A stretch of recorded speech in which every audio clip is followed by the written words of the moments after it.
Today, we're thrilled to bring you a special conversation with Taylor Kiland, author of Murder of the Jujube Candy Heiress, a Coronado cold case, and Washington Post reporter Amy Argetsinger as they unpack the chilling, unsolved murder of a candy heiress, a story of wealth and mystery lingering in Coronado, California. Enjoy.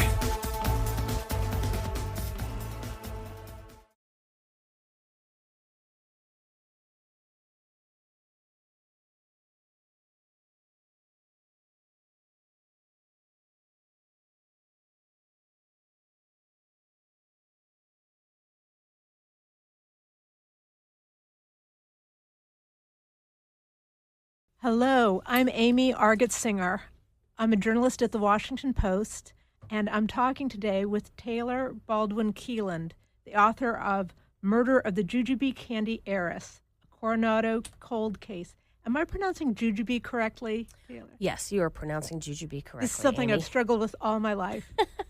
It's a wonderful title, and it fascinates me because it sort of promises like an Agatha Christie type murder mystery. And in some ways it is, because it's unsolved, it's twisty, colorful characters, but it's not a party at an English manor house at all. It's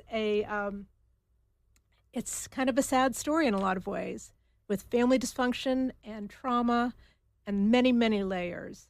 Can you tell me how you came to write this book? It's interesting, Amy. I spent part of my childhood on this little idyllic island called Coronado, California, which is just off the coast of San Diego, California, now accessible by a bridge. But until 1969, it was only accessible by a passenger and car ferry. And it has been the home of U.S. Naval aviation, and Navy SEALs for decades.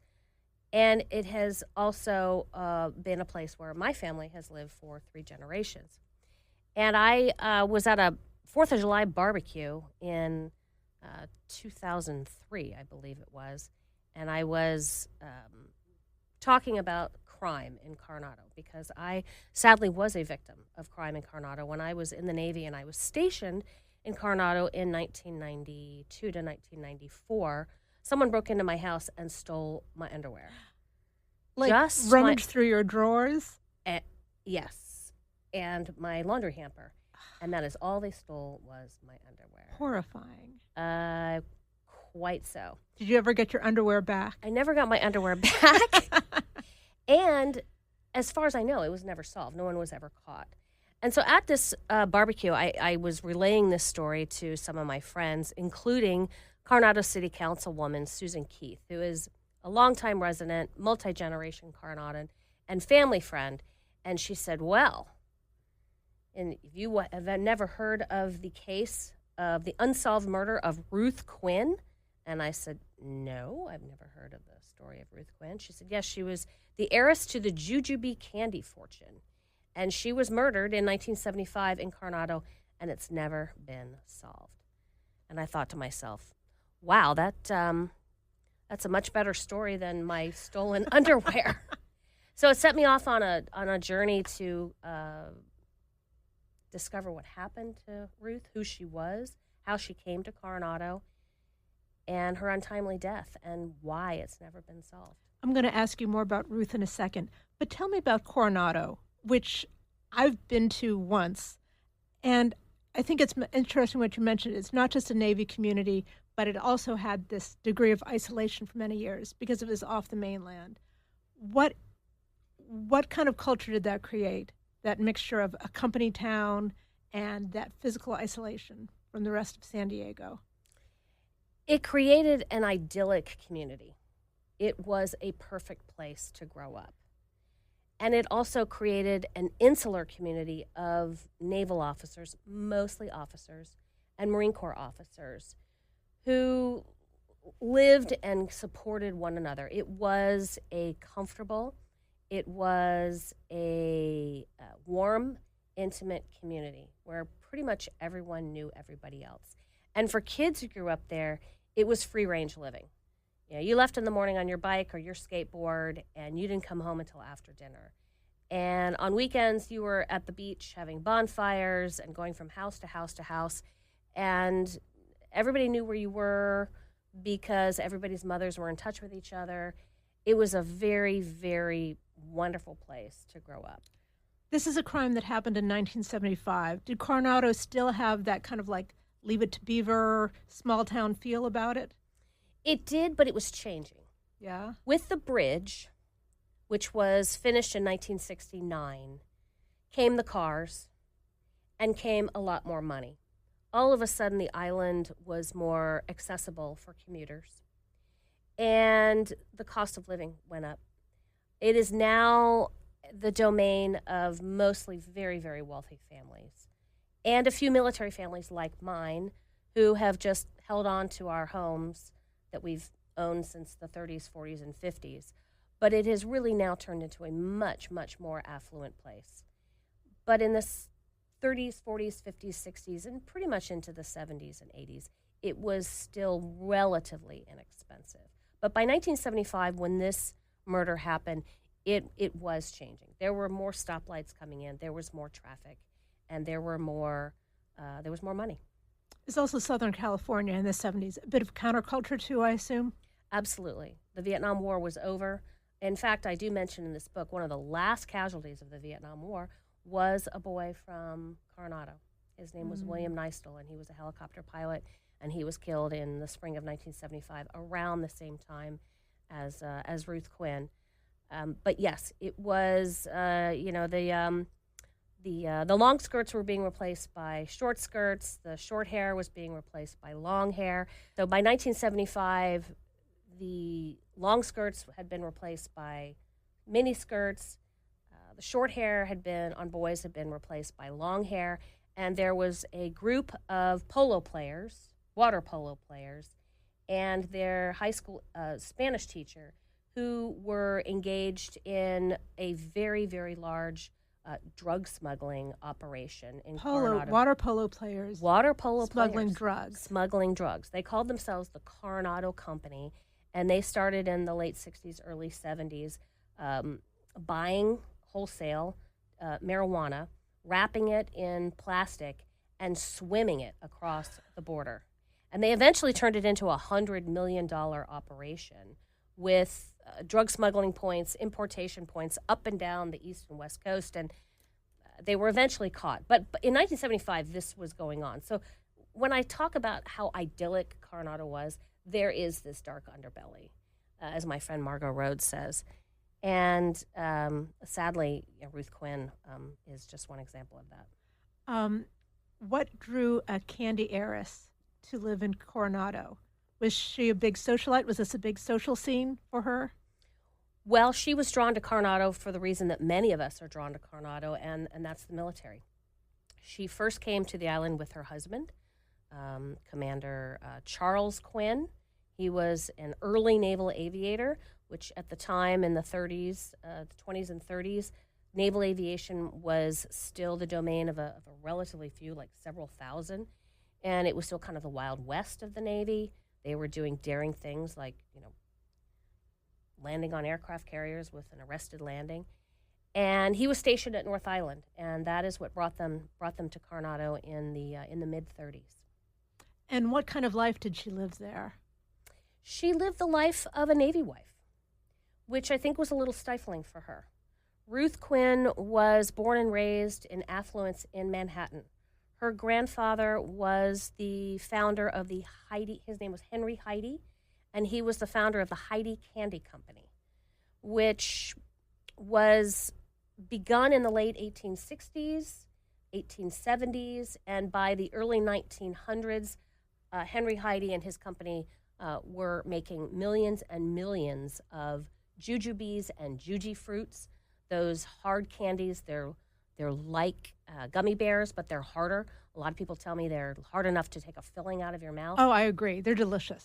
Well, but they really stick in your teeth. They do stick in your teeth, but they were movie theater staples. Am I right? Yes. Yes. Absolutely. So Ruth Quinn was one of his granddaughters, one of many grandchildren. He was Catholic, a German Catholic immigrant. He had 11 children. Each of his 11 children had children, and so there were a lot of grandchildren, but she was one of the oldest grandchildren. And so she was raised with chauffeurs. She was raised with nannies. She was raised with maids. She was sent on the cook's tour of Europe when she graduated from college. So in many ways, she was a lot more affluent than many Navy wives, and probably more worldly. She certainly had seen more of the world than a lot of them had, and had come from more money than most Navy wives of that era. So when she arrived in Coronado, a lot of people who knew her and her son told me that she chafed at the pecking order of Navy wives. At that time, Navy wives really wore their husband's rank, and her husband was a mayor lieutenant at the time. Got it. So she had to be deferential to the more senior officers' wives at the time. And with the childhood she had led, she was not used to that kind of. She was used to being upper crust. Absolutely. Yes. Absolutely. What was going on in her life, in her world, in 1975 when she died? She was a widow. Her husband sadly had died in World War II in 1945, not in combat, but of pneumonia. He had been quite triumphant in the Battle of the Atlantic. He was the executive officer of the USS Bogue, and the USS Bogue had successfully sunk 13 enemy submarines, U-boats, and his ship received the Presidential Unit Citation. He earned the Bronze Star. He was coming home a hero, and his ship pulled into port in Brooklyn, and he came down with pneumonia, and he died 48 hours later. So she was widowed in 1945. She also lost a younger son in 1939. A 3-year-old son who was hit and killed by a dump truck.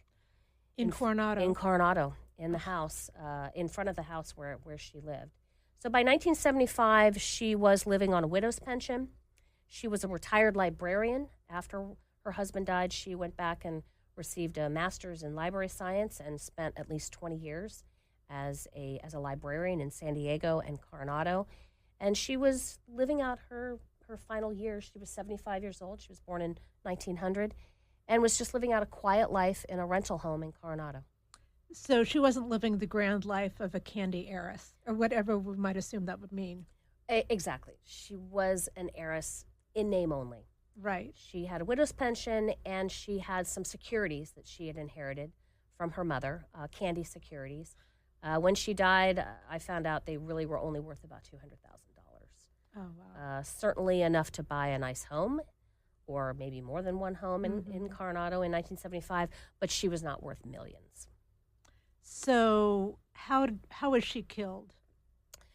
Someone snuck up on her when she was taking a nap on Sunday afternoon, March 16th, 1975, either Sunday afternoon or Sunday evening, stuffed a pillow over her head and shot her once in the neck and once in the head.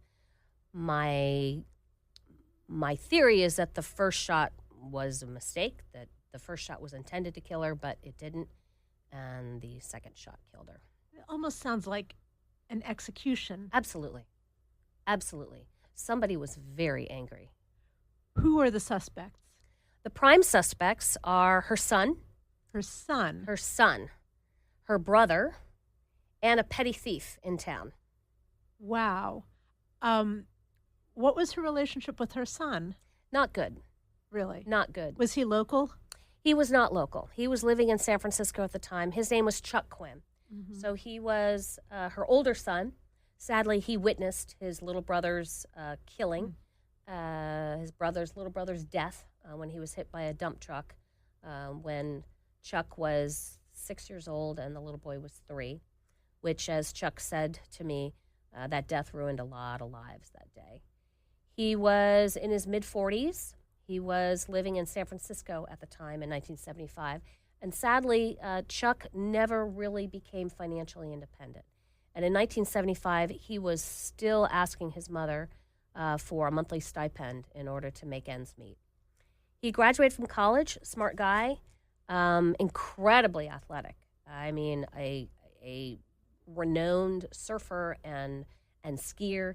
He was a natural athlete, but he just had a lot of trouble in his life. He had alcoholism problems. He had mental illness. He had at least 2 periods in his life where he was involuntarily hospitalized. His mother had him subjected to shock treatments. He just had a really, really hard time mentally, and he just could not seem to keep a job. And so as a result, he was constantly asking Ruth for money, constantly. And they fought like cats and dogs. Really? Yes. What about the brother? The brother's name was Hank Leyendecker. And he would have been the Jujube candy heir, I assume. Correct. So he also inherited money from his mother. And he was quite an odd duck. He also went to college, but he didn't finish. He went to Princeton, but didn't finish. He never worked a day in his life. He was not in the Navy. He was not in the military. Somehow he avoided military service in World War II. He was older, so he wouldn't have been drafted, but most able-bodied men at the time, if they weren't, cattle ranchers or farmers, or they weren't physically disqualified, they were doing something for the war effort. He did nothing for the war effort. He said his job was to take care of his mother. And boy, he was good at it.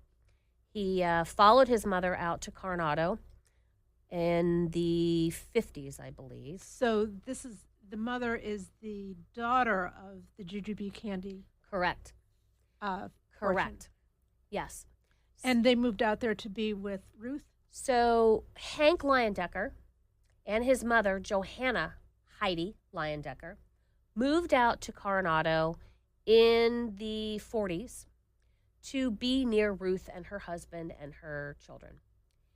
And they moved into the Hotel Del. The Hotel Del. Hotel Del. Tell me about the Hotel Del. So the Hotel Del is a very famous and iconic historic hotel on the island of Coronado. It was built in 1889, I believe, 1888. It's all wooden. And it has historically been the vacation place of the rich and famous. And it was not uncommon in the first half of the 20th century for wealthy industrialites from the East Coast to come out there for the entire summer and to get the more arid temperatures, avoid the heat of the East Coast. And they would move in for the entire summer. Well, Johanna Leyendecker and her son, Hank, Ruth Leyendecker Quinn's mother and brother, moved in for 2 decades. They lived in adjoining rooms and took every meal down in the dining room. That sounds lovely. Doesn't it sound like a nice existence? Can you still get a deal to do that? I don't think so. And Hank, as I said, Hank said that his job was to take care of his mother, and he did. This was probably an era when it was not as kosher to attend a social event by yourself. You wanted an escort of sorts. Mrs. Leyendecker was not divorced, but she was not really married either. Apparently, she and her husband did not get along, and while they did not get divorced, they were Catholic. It really wasn't acceptable. Apparently, a priest in New York City said, well, you can just live apart. And so she was Mrs. Leyendecker, but she was single, but for all practical purposes. And at the time, the Hotel Del was very social. It was the center of social activity for the island. And so there were many, many parties. And I believe that Hank Leyendecker escorted her to a lot of those parties. But when he wasn't escorting his mother to parties, he was playing a lot of tennis. He was apparently also a very good athlete. That seems to run in the family. And he had a girlfriend in town. Her name was Laura Christian. She was a divorcee, which is probably why he didn't marry her. But they had a companionship, a relationship for more than 20 years. And he spent his days playing tennis and his evenings hanging out with his girlfriend, Laura Christian, or his mother. So we're looking at a situation where Ruth's son and her brother are both kind of layabouts. Well-educated, smart guys, but not really very productive. Not very productive in the community. Yes, not contributing much to the economy. Not contributing much to the economy. Or to the family life, it seems. Or to the family life, exactly. Exactly. So were those the two main suspects? Those were the two prime suspects. Yeah. And the reason that the police were interested in the brother is that, like Ruth and her son Chuck, Ruth and her brother also fought constantly. Constantly. What about? It's unclear to me what they fought about. They just seemed to have a love-hate relationship with each other.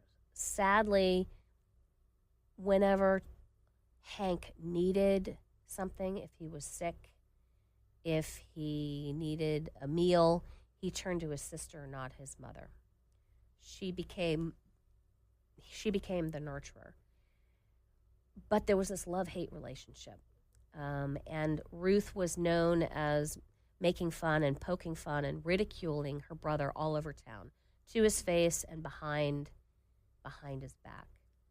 And a lot of people around town told me they felt sorry for Hank and how much his sister made fun of him. But he kept going back. He went to her house for dinner and to spend the night, every night. He didn't, when his mother died, he moved out of the Hotel Del and he moved into a room that he rented from a couple on the island. But apparently he never slept there. He slept at Ruth's every night. This is what I was talking about when I said this story veers from being a cozy murder mystery. It's not an Agatha Christie. It's got layers of sadness. It does. So both of these men, it was thought, had motive. Both of them had motive. Chuck had a motive because he hated his mother so much and was in constant need of money. But he had an alibi. Hank, on the other hand, probably didn't have as much of a motive, except for just this festering dislike of his sister, but he did not have an alibi. And there was a third suspect. Tell me about the third suspect. The third suspect was a guy by the name of Alan Graham. Alan Graham was a British guy, a British dandy, who married Jim Morrison's sister. Small world. Small world. Met and married Jim's sister when Jim's sister and parents were living in London. For those of you who don't know, Jim Morrison's father was a Navy admiral. Right. Admiral Okay. Steve Morrison, and he was assigned to London with the U.S. Naval Forces in Europe. And Jim Morrison's sister went with her parents to London, and there she met this dandy from Liverpool named Alan Graham. So that's how a Liverpool dandy ended up in Coronado? Correct. When the Morrisons got stationed in Coronado, their daughter Anne and her new husband Alan Graham came with them. And Alan was a carpenter and set up business in Coronado and met Ruth Quinn because she was looking for someone to repair her dining room table. She hired him to do the repairs. And after he returned the dining room table, he kept coming around to visit. A 27-year-old married man coming to visit and socialize with a 71-year-old widow. Seems a little odd, right? Was this a close friendship, or was this more of a panhandling situation? What do we think? He was casing the joint. Yeah. He was casing the joint because in October of 1971, someone broke into her home and stole $50,000 worth of antique cameos from her. Ruth had a curio on her wall opposite the front door full of antique cameos, which were very valuable. She really had no idea how valuable they were. They were a gift, she said, from one of her favorite aunts.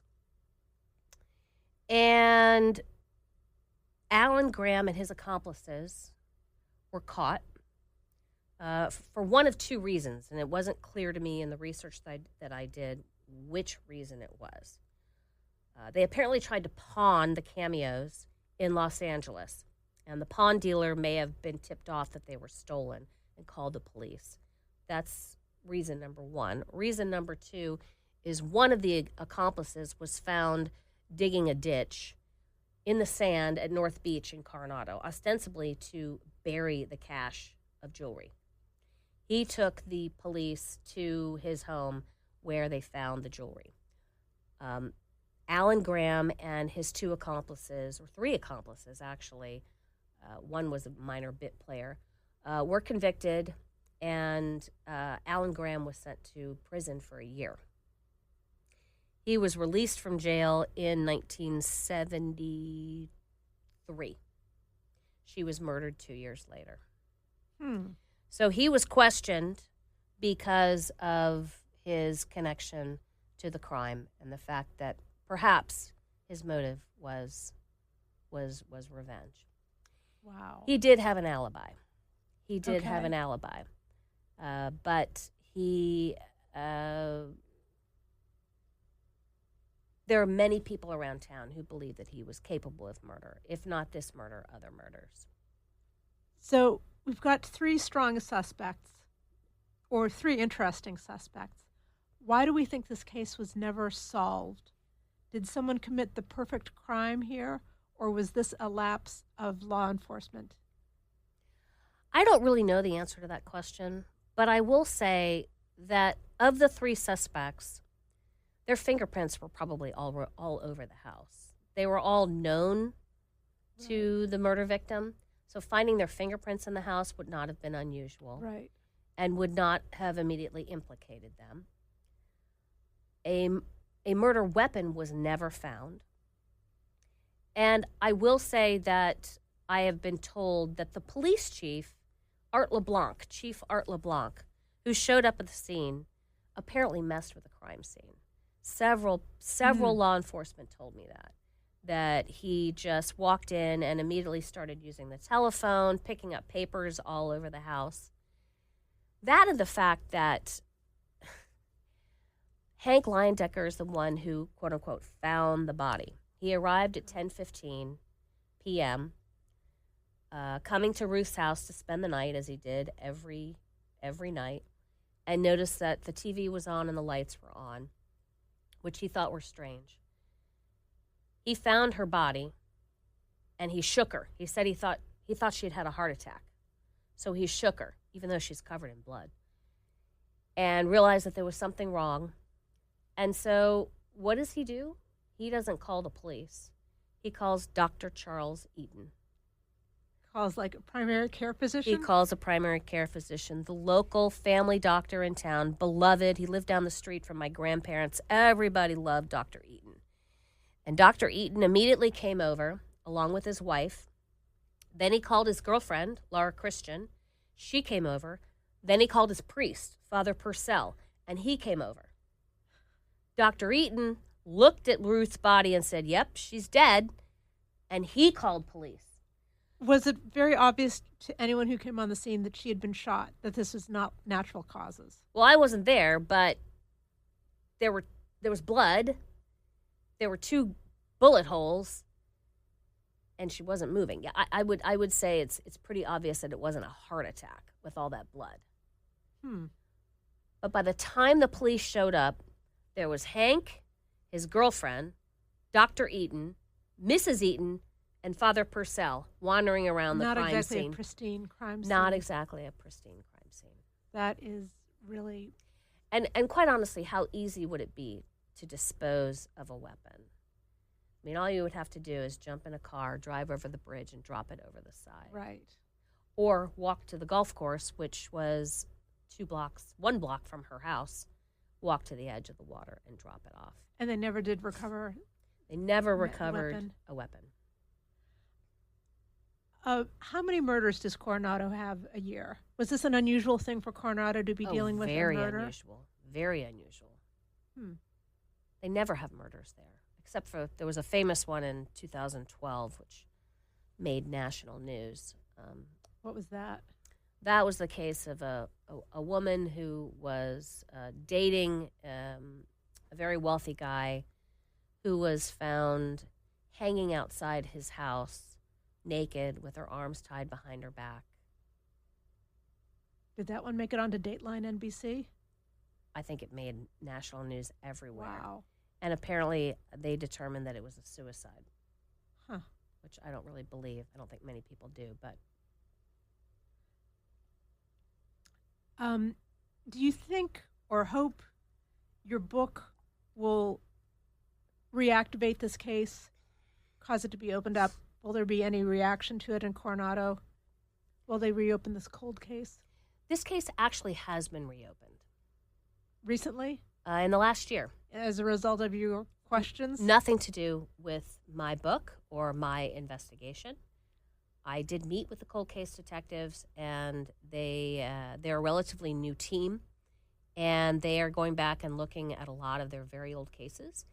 And they told me that this case attracted them for two reasons. One, it happened in Coronado, and two, they believe they have some evidence that can be tested for DNA.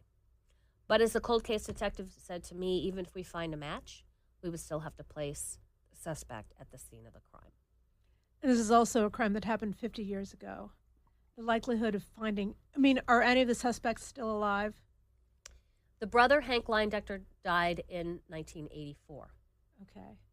Chuck Quinn, Ruth's son, and Alan Graham, the petty thief and the local grifter around the island, just died in 2024. So all three of the main suspects are deceased. Of course, there could be some suspect that's never been considered that the DNA might point to. We shall see. I just feel strongly that poor Ruth deserves some justice. She was hoping to live out her final days in her little cottage on Pomona Boulevard, surrounded in her garden by her favorite flowers and the birds, and somebody stole that from her. Taylor, thank you so much for talking with me. This is fascinating, and I hope there will be some justice for Ruth. Thank you, Amy. Thank you for listening. Be sure to get your copy of Murder of the Jujube Candy Heiress, a Coronado cold case, today on Amazon.com or BarnesandNoble.com.